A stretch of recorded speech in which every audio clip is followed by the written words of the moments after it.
Hello, this is Alejandro Bratti from Believe in Yourself, Believe in Your Business, and welcome to the Spanglish World Networks and Single TV channel 250 and 251. Please remember to download both the Single TV app and the respective app stores on iOS and Android devices. While you download, make sure to rate and leave a comment. The app is free and is available in Google Chromecast, Amazon Fire, Roku, and all smart TVs. Today, I am happy to have a very good friend, Ambereen. Ambereen or Ambereen? How do you? Unbreakable. Close enough. So we are colleagues in the high performance. So this is something that I love to do, and I know that Ambereen also love it a lot. And she do it in a different way. So that's why I am more excited today because it's going to be in a way of connecting with family and all of that. So how are you, Amber, today? I'm excited, doing well. How about you? I am doing very well. Today is a very good day. A little bit tired, but it's okay. What makes it uh, good? yeah. What makes it good for me? I closed a couple of clients this today, so I am so happy for that, and I keep like working on myself all the time. That's something that I like to do, like finding what are the things that how I can fine tune my life. So that is very happy, and I am happy when I am in that mood of finding little things to change and fixing them. So it's great. Love that. So how it works the program, Ambreen, first we'll start off. What are you doing now? I did a little bit of the introduction, but I want you to give a little bit more details of what are you doing now, and then we're going to go back in your life, how you develop this like interest and this passion to do what you are doing now. So let's start with what you are doing now. Yeah, right now I am serving families through high performance coaching, where I take them on a 3 month journey of the high performance habits. And we kind of focus on what does it mean to have clarity with your family? What does it mean to have use energy to interact with each other and to actually unite and unify? How is it possible for you to be more productive? What is the value of quality time over the quantity of time? Talk a lot about influence, how each single one of us does not choose our families, but we are put into our families for a reason. So, how do we influence each other better to rise and become more courageous, unified together? So, my mission is to actually take families on a journey where they create an irreplaceable and an authentic bond shared around acceptance, gratitude, and just values that are common between all members. Mm, awesome. So let's go a little bit back in your life that where you want to start. It's okay.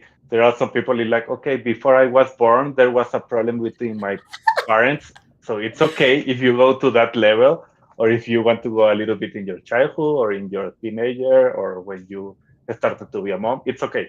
But I want to start to know like some moment of truth for you that started to help you to become who you are and to start to understand really this thing like okay why families are so important, and it's a no, like what we were saying in the program, it's something that can change everything in your life.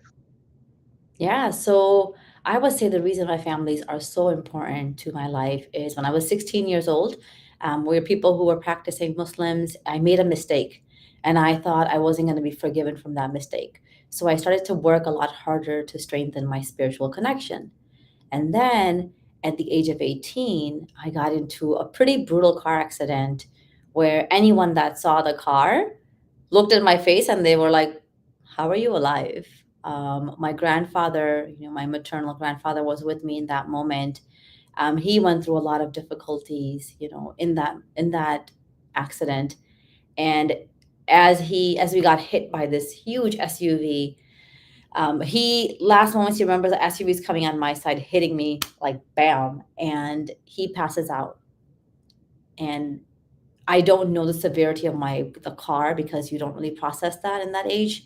But it was like a scene from a movie where There were five different areas that you can actually get to that lane the accident was on, and every single one of them was blocked off. There were six ambulances in that area, fire engines, and my parents didn't know where this is back in the day. It's like no cell phone kind of day, right? You're just like, so I literally am running now, and I found somebody who's just crossing by before the police came, and I called the police. I called my mom and I said, I'm on these cross sections, I got into an accident.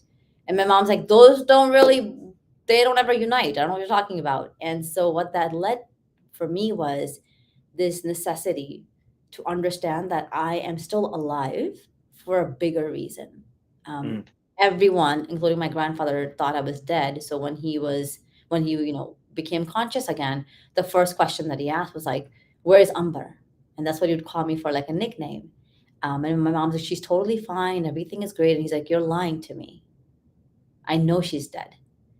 And I think that's where kind of personal development and self development became part of my life even more so. So the first one was more spiritually connected. And then at the age of 18, I started to develop myself as a person. And by the time I was 21 years old, I was rock solid, like mentally, emotionally, physically, spiritually, so connected. And this concept of congruence that we talk about in high performance, knowing who you are and what value you can add by serving other people, was something I began to live by a lot. So. So just to understand a little bit, when you said that at 16 you were doing a mistake, what was the mistake, Mhm. if we can know? So I started to like a guy, okay? And it Okay. was like a no-go zone. Like in our family, these values were things that you're not messing around with, right? Like you're not going and pursuing any relationships. You're not getting like talking to a man that you like, or boy that at that time that you liked. And so I started to develop this interest, and I couldn't really contain it as much as I wanted to. I didn't do anything bad. I never went on a date with him, but there were still pit stops, like actions. Like I would be on the phone with him sometimes, and I feel so guilty and bad because I'm breaking a value that my family had set, which was like a boundary that no one crosses over. Where, my friends were all dating. They all had boyfriends for years and they were in very intimate relationships.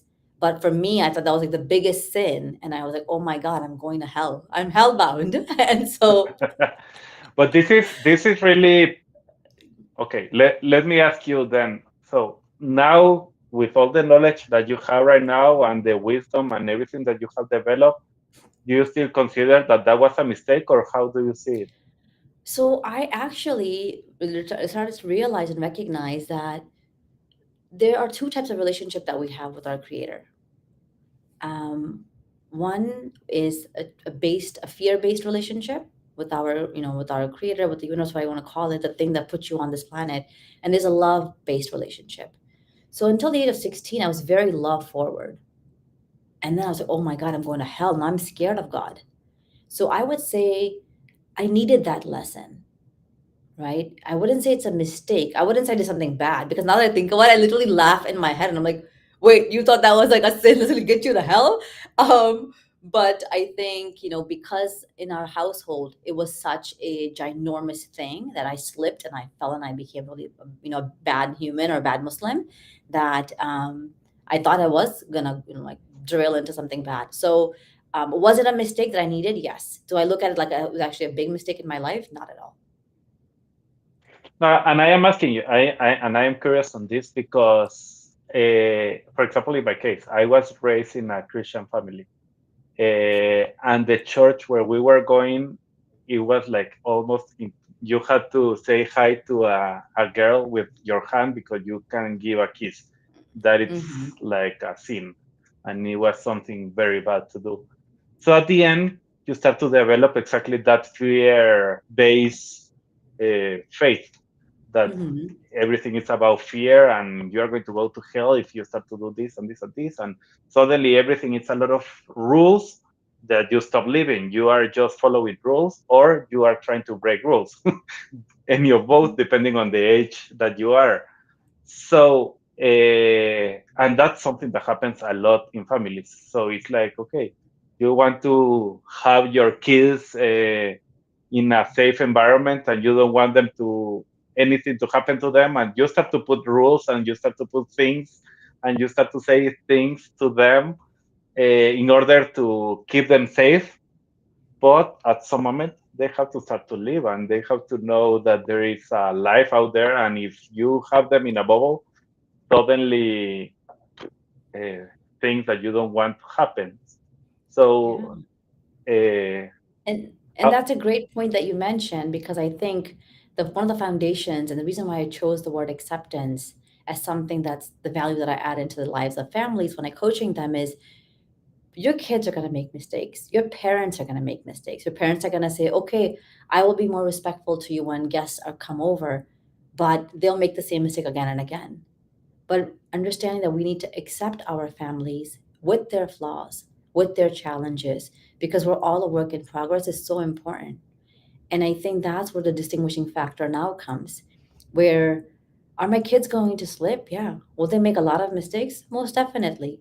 But as a mother, if I can tell them those mistakes are open and they're welcomed because they shape who you are, kind of going back to my own mistake, then it's okay. And if we as parents can champion our children and give them the safety and the security that they need to be authentically themselves, mm, then what a beautiful relationship that you've built for a lifetime. And that, of course, evolves, right? Right now, they're just your kids.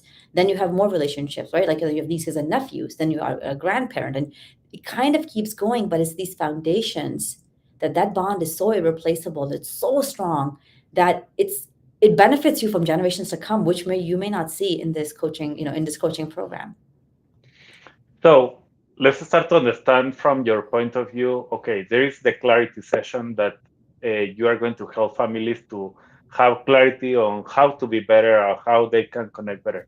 What is exactly what happens in that session when you are working with families? Yeah. So in that session, the way that I'm doing it is I'm dividing it up into 2 different weeks. Normally, it's a 1 week power course. But because I have family members, all come from different stages of life, I really want them to even understand and define for me what does it mean to have clarity, right? And each single family member kind of tells us, well, this is my North Star. This is where I want to go. This is what I see for my future. And that requires a lot of work. But the beautiful thing is, you open up this platform where the families are talking about what they want from life, what they desire from life, right? And I was talking to my nephew today about this, and I was like, every single person has such a different definition of what it means to have clarity.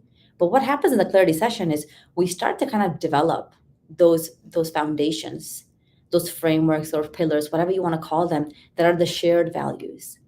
Because if you're clear on those values, whether it be 4, 5, 6, whatever your family wants to design and define, then you have such a marching point to go from, right? So one of the family members, they say, you know what? We just love to have fun. What is a family who loves to have fun, laugh, create new experiences? Okay, well, if that's one of your pillars, how are you going to have fun consistently?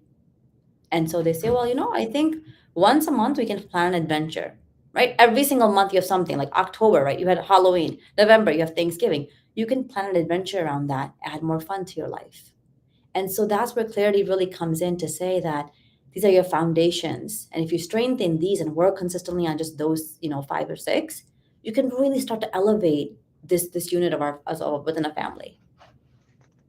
And I believe this is, I want to go a little bit deeper on this because I like a lot something that you are saying. Normally, when I am working with business owners and people in the business side, talking about values is like, okay, of course, I have to know what are my values in my company.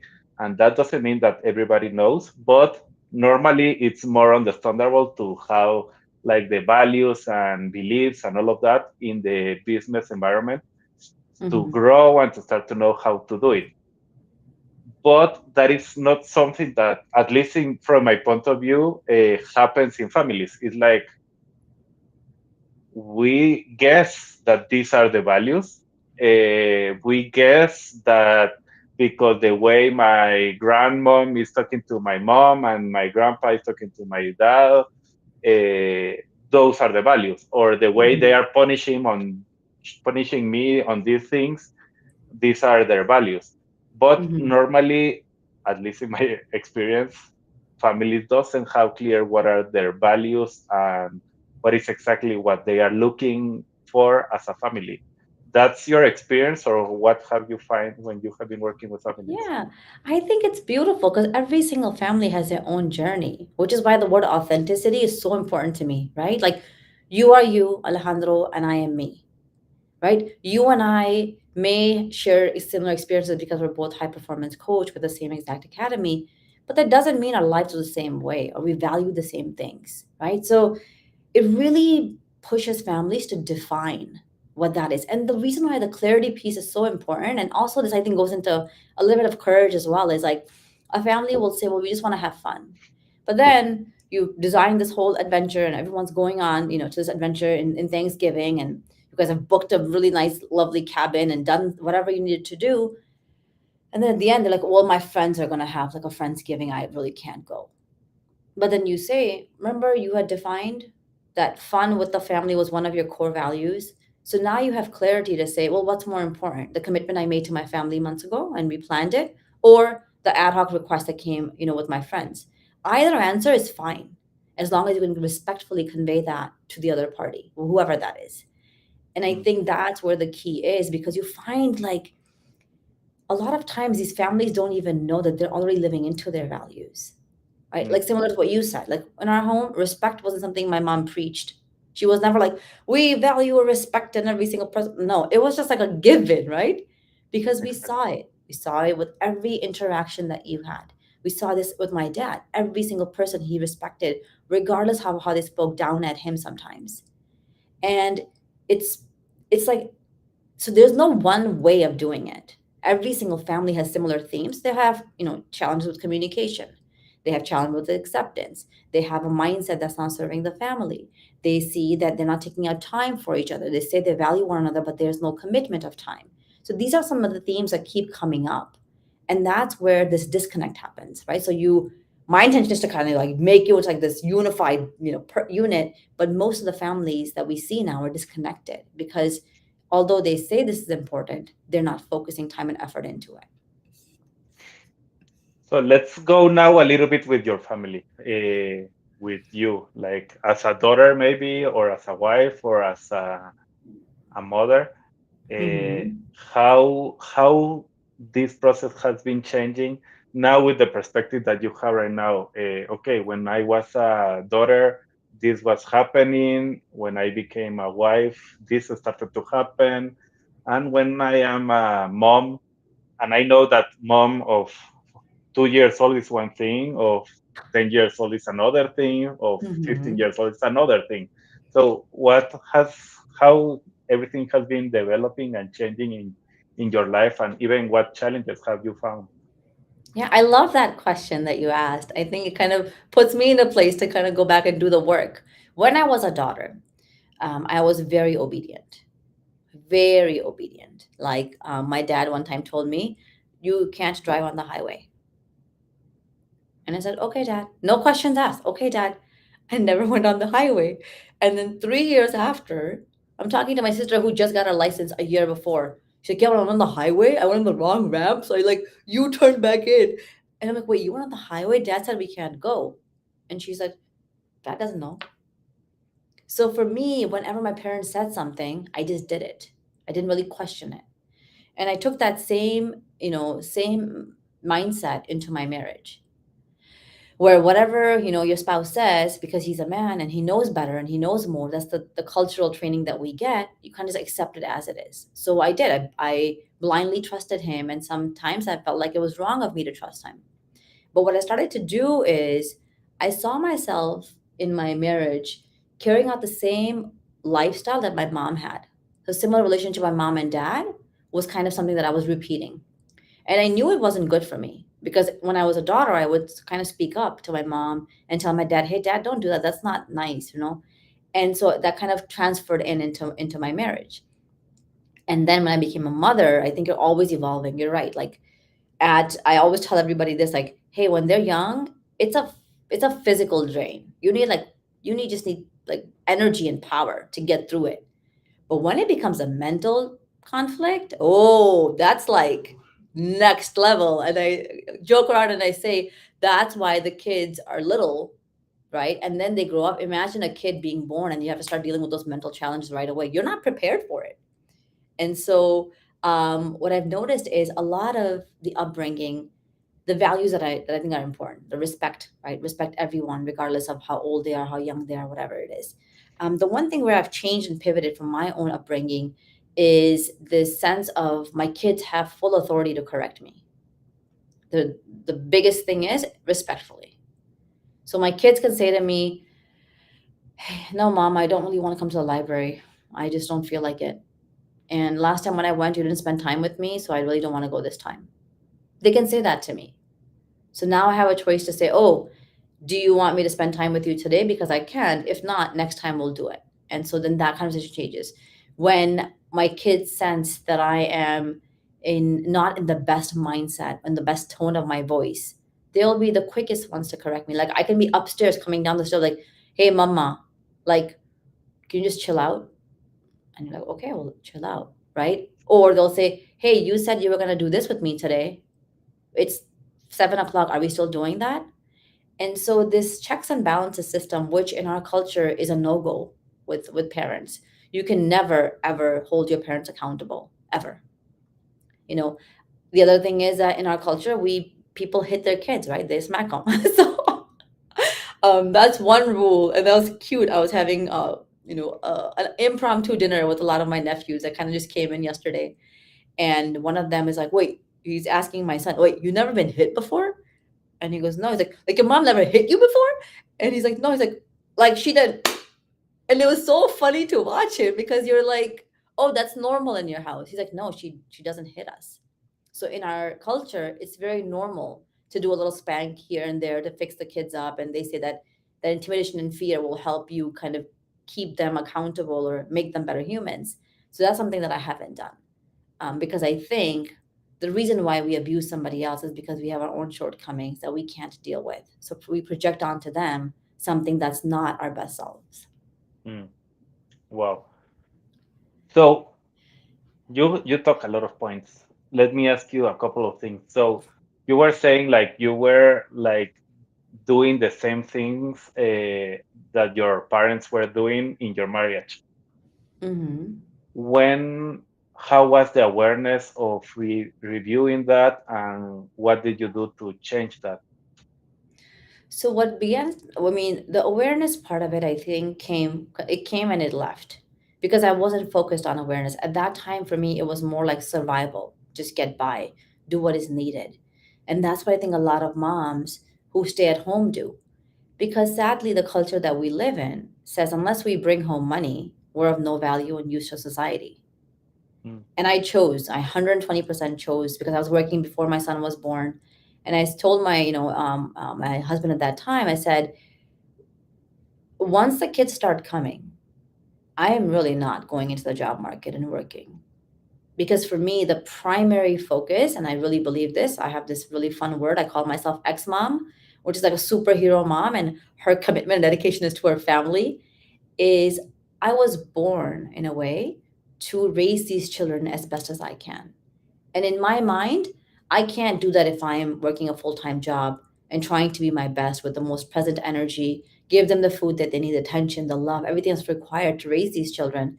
So, those things, I started to see that they didn't really think, people didn't think of them as values or value adds, kind of like, oh, you're like worthless because you're just a stay at home mom. But then my perspective began to shift to say, I'm the homemaker. I'm the person who's saving hundreds and thousands of dollars of daycare.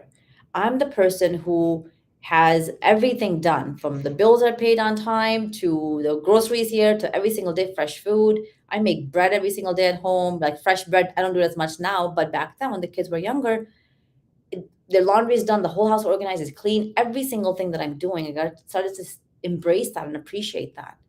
And then when my daughter was a little bit older, I went back into the job market, and that's when a lot of things kind of began to change where I had to reassess myself. So that's what I would say are some of the things that I did. And the way that it kind of piggybacks off of what my mom did is my mom worked a full-time job after coming to America. Before that, she had never worked.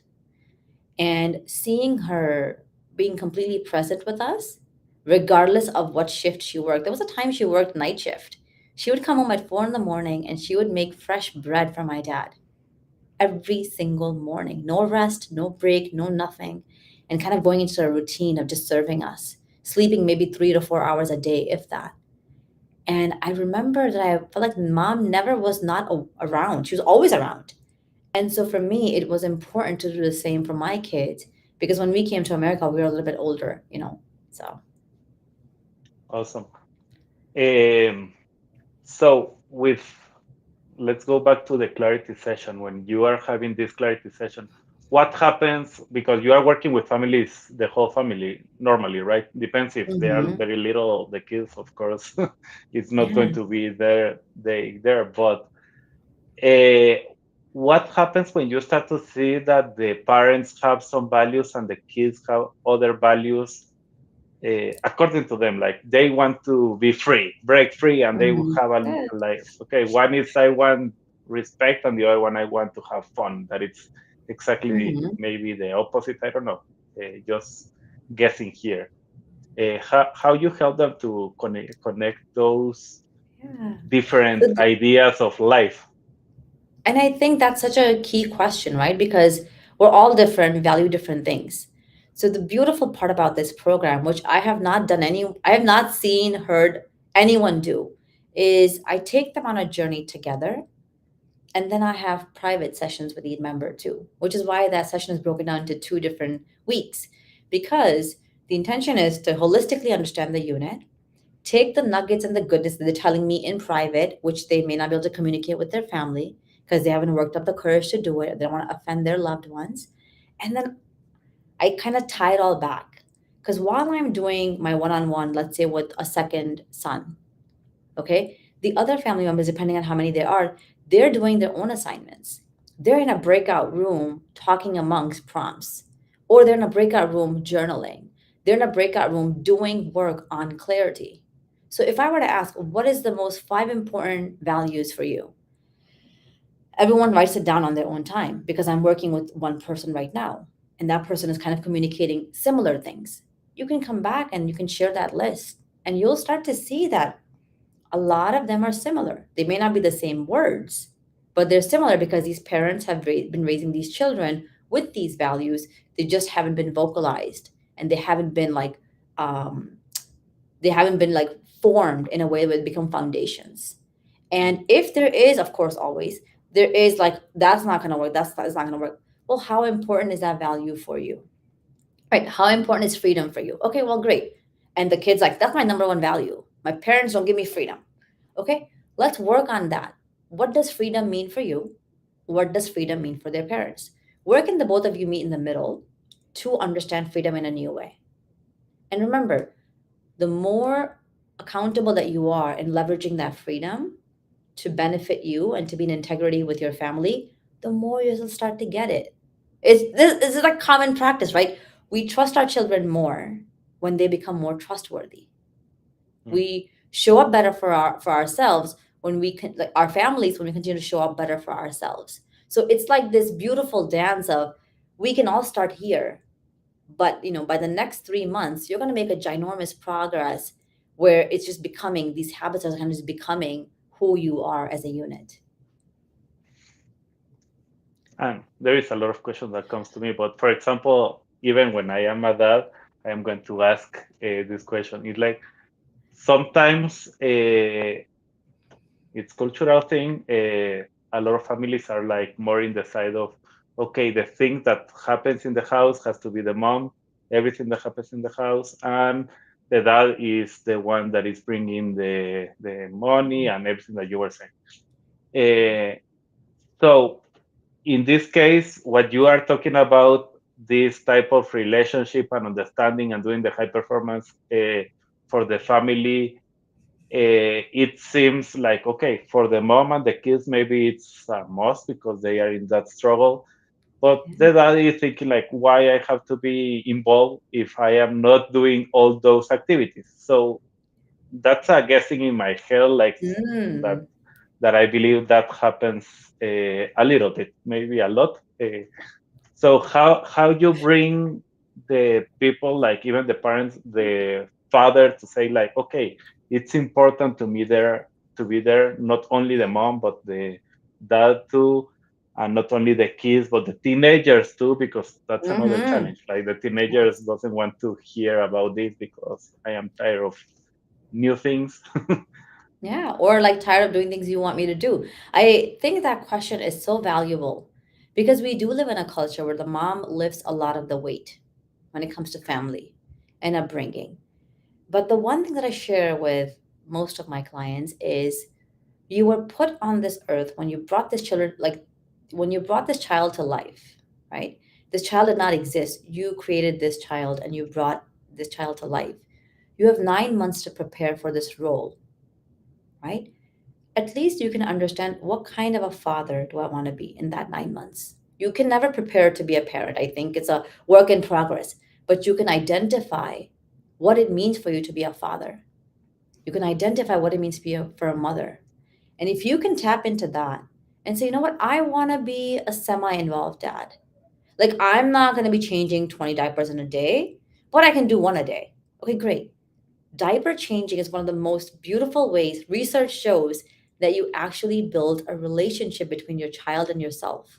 Your child knows your touch, your child feels your touch. Without talking, the both of you are connecting.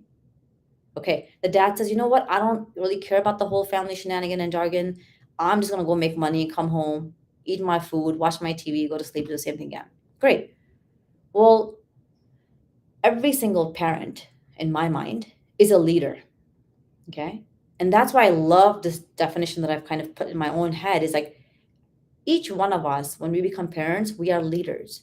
Either we are conscious leaders, making our children grow to be the best of who they are, or we're just mundane and unconscious leaders. We're just kind of going about the day, not too worried about what your kids are going to do in the future.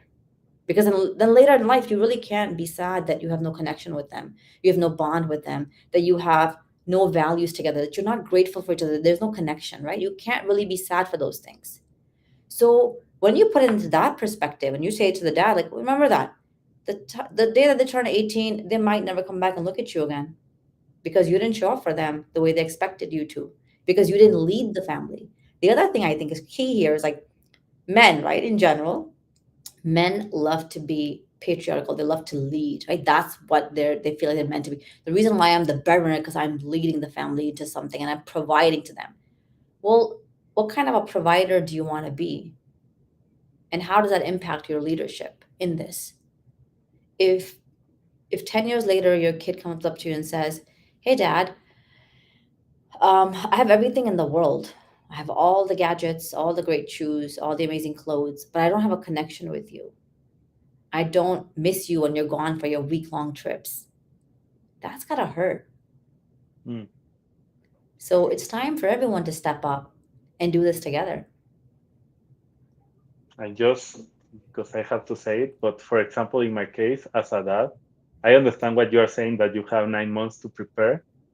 But in reality, at least in my case, what happened is I really started to see what was reality and what was going to happen the day that he was born at the hospital. Not the other 9 months, I was like, okay, I don't know what to expect. And even the bonds, it's a little bit difficult because I don't have it in my body. So at the end, Mhm. that was something that for me, my wife was always telling me, "Oh, you have to do the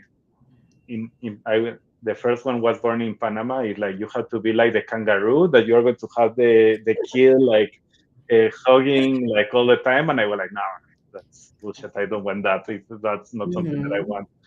And no, and you have, and she started to give me a lot of ideas of how to connect with my kid, and I was exactly like against all of that. Mhm. And the day he was born, the minute that he was born, I started to do all of that. Yeah, but see? but until that moment, I realized I want that, and I even was kicked out of the room where all the babies are because I didn't want to leave him. But I didn't know about that about me until he was there. Yeah. The But minutes before, I was like, I don't know. I don't want to be like doing all of this stuff. yeah. And I think it's so different, right? For a mom, she's going through the changes. She feels the child in her, right? So she has no choice but to prepare. But for a dad, all you see is like your wife, your lady, your partner keeps getting bigger and bigger, right? Cranky, madder, bigger, no sleep. Like she's becoming someone you're like, oh my Hormones God, are like, when, changing a lot. exactly. You're like, when this come to an end? But the key is exactly what you said. Your partner started to kind of in your mind plant seeds. Starts to plant seeds, give you ideas, things you weren't really receiving, right? Like openly, but they were being planted in you. And the second that you saw your child, and I think the same happens for many other fathers, is there's something magical that happens in that exact moment when you see your child take its first breath. And you're like, whoa, like it's a feeling that you can't describe, you can't validate, but it's in you. So that feeling is the charge that you need to become the father that you need to become. In that moment in time, do you have to have clarity? Do you have to know that gratitude is your top value? No. But you do have to know that this child matters. I'm going to do everything I can to influence this child to be their best. And that's where that shift has to happen. Mm, mm, I love that. So after the clarity, what I know that there is a lot of sessions, but what are the next one that you want to talk a little bit that it's important when you are working with families? Uh, Courage or how is it? Which one is Yeah. or influence even? I I don't know. Yes, and I'm so glad you said those two. So I want to start off with courage because I think that we look at courage in a very different manner. But courage is like small acts of doing things that you thought you couldn't just do. Simple, Mm, small acts that you were like, oh, I didn't know I had that in me. And the reason why courage is so important is because what we talked about a little bit, like, what if every single family member defines values differently? You have to have the courage to say that, hey, dad, this is really going against our value, right? We have to have the courage to say, I can't do Thanksgiving with you guys this year. I know we were really really trying to, but I gotta talk. I gotta be with my friends. That's more important in this moment. Courage is this beautiful dance of communicating eloquently with respect to get where you want to go. And I think in the world that we live in now, communicating is something that we don't do, especially with our family, right? The people we live with every single day, we communicate the least with, which in my mind is like the people that you live with every day, you communicate the least with, right? I know people who like the text their kid like dinner's ready. The kid's upstairs in the room, but you're texting them saying dinner's ready. And so, is that the is as humans, is that the connection that we need? No, we don't. But how do you evolve that? How do you take the courageous, bold move to say, hey, I'm going to come into your room? And this is courage for a mom, right? Having to leave her kitchen when she's preparing dinner or is done with dinner, going up to the kid's room because you're like, man, I'm tired and exhausted. I have so much work to do. Going up to your kid's room and just politely saying, hey, kiddo, dinner will be out in 5 minutes. If you can come a little bit earlier to help me, that would be great.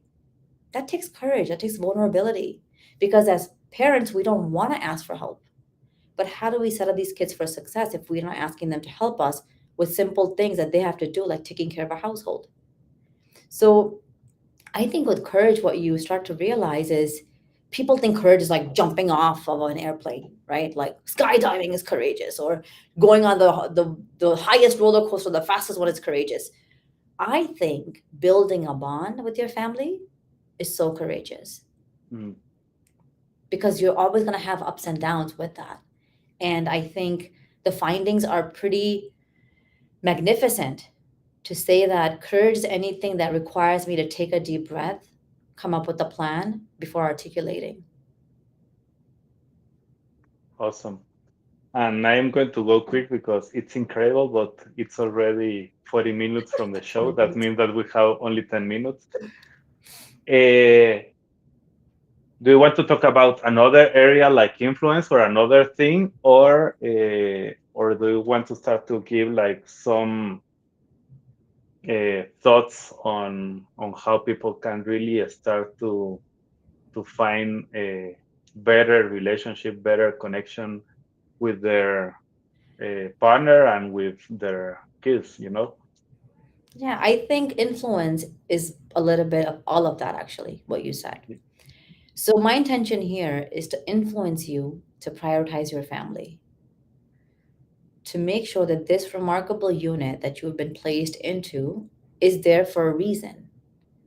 You have your mom and dad, even how difficult they are, every single kid and the challenges, how difficult they are, they're there to make you grow. And through your growth, you start to influence them, each other. You know, your family is the first unit of influence that you have, Mm, the first. And the influence begins in the womb. Your kid does not have to come out of the world into the world to be influenced by you. The diet your mom has during her pregnancy is influencing the diet this child will have because they're building neural pathways in their brains and they're knowing what they want. What are they getting addicted to, let's say, right? The energy your dad is creating with your mom, right, while talking to her in the house, is energy that the child is sucking in. It's going to be something that's going to uplift the child or bring the child down, which impacts the child's health. And all these simple things and simple shifts that we can make are so profoundly embedded in this concept of influence. mm, So I talk about parenting a lot. Conscious parenting is how we influence our children. What does that mean to be a conscious parent? It means to know what you're doing, why you're doing it, because you recognize that you're a role model in this household. And if you mm, go into this simple mindset shift of saying, I am a role model, everything that I do, they will follow, or they will remember, or they will turn back to. Not what I say. My kids, most kids, including mine, will not remember everything that you say. We as humans don't. You and I are talking today, we'll probably take away 20% of what we talked about and take it back, right? But the way that you made me feel, I will take for years to come. The fact that you gave me this opportunity, which I'm so grateful for, right? To open up this platform where I can tap into so many people and let them know that, hey, you know what? There is hope. For every single family, there is hope. Just reach out, raise your hand. Teach your children, your spouse, your partner. I also ask for help, and that's okay because I'm influencing all of you to say, it's okay to ask for help because I really don't know everything. mm, And so I think as families, we fail to realize that our actions are so influential. And that action could be the tone of your voice mm, to something as simple as stomping as you're exiting a room, you know? And my kids and I have this, that they know. Like if they're really mad, one of them, two of them will stomp and like go up the stairs really mad. And they know I'm like, hey Baba, come back down. That's all I have to say. They come right back down. And now they walk up those stairs with more respect. Because I don't need that energy polluting the whole house because the influence you're still leaving behind through your actions. mm. Well, that is that is really powerful. So I have a question in regards in the title for this program. We said empowering families. What is the meaning of empowering for you? For me, to feel empowered is having this understanding and this mindset that everything is possible, that the power lies within you, lies within me, it lies within us. And when we start to let culture, society, social media, whatever it is, dictate for us how to lead our lives, we give away our power. So, empowerment is this ability to keep control of your own power with your own mindset and how it is that you live about in your life. Awesome. I really love completely everything. So tell us a little bit how it's the work, how you work with families. If anybody that is listening is interested on contacting you, how they can contact you, how they can know a little bit more about this empowering Yeah. families, high performance coaching. Yeah. I love that. And I think like I really want to touch upon this before we close is this sense of gratitude is something that I really want to build into families because gratitude is one of the biggest predictor of joy, Mm, which I think every family can use more of. And when you start to appreciate the flaws of your mom and your dad and your siblings and your children, you start to appreciate who they are and accept them for who they are, even with all the baggage or with all the difficulties that they bring into your Mm. life.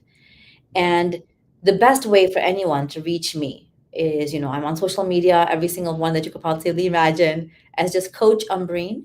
That is my first name along with Coach. And, I would love for anybody just to DM me. If you want to just connect and just hop on a quick call, tell me the challenges that you're facing. And I would love to see how I can add value into your life. So reach out to me on social media, DM me, Coach Ambereen. My website is still in the making. So I cannot share that information with you, but I'm so looking forward to taking us on this journey of high performance driven family coaching, and hopefully make you guys come out a lot stronger and fully intact as a joint unit. Let me ask you a question that we do always as high performance, and I know that this was not a high performance coaching call, but I am going to ask you, what did you love about today? What I loved about today is this understanding that I'm very purpose driven, Mm, and my coaching company is called Tawakal Coaching. The word tawakkal is derived from an Arabic word which means having faith and belief in something greater than. mm. And that could be a belief in a better version of you, of your family, of your community, of this earth, of the universe, whatever you want to call it. But just something better, having faith in something greater for all of us. And today I got to tap into that purpose a little bit and share with every single person who's watching that there's greatness inside of you that's waiting to be unleashed, right? So just small steps every day will allow you to unleash it. And that gives me reason to actually live. And that's where purpose is so vital in my day to day. So thank you, Ambereen. Really, today for me was really good. I have done a lot of this high performance coaching, even with families, but not in this way. And I love to hear this, like how you are doing it and how you are developing. So Ambereen is somebody that I know for a long time, several, like, so I believe it's, if you are having some struggle with communication, struggles with knowing what to do with that kid that is doing whatever he wants and not what you want, and understanding what is happening between one and the other, or even with your partner. Maybe there is another issue with your partner. I highly recommend you to contact Ambereen and start to know if there is another way of doing it. Maybe the way you have been doing it is not working right now, but there is always another way, and that can be something that you can find with Ambereen. So thank you, Ambereen. It was really a pleasure to be with you today. Likewise. And Eh, sincere gratitude as well, Alejandro, for this opportunity and for you to share this energy and time with me. no, thank you. So, everyone, this show can also be heard on Spanglish Radio Network. Please check out spanglishworld.ca for all the news and programming. Spanglish World, watch it, hear it, read it, download it, and leave it. Thank you, Ambreen, and thank you all. Bye.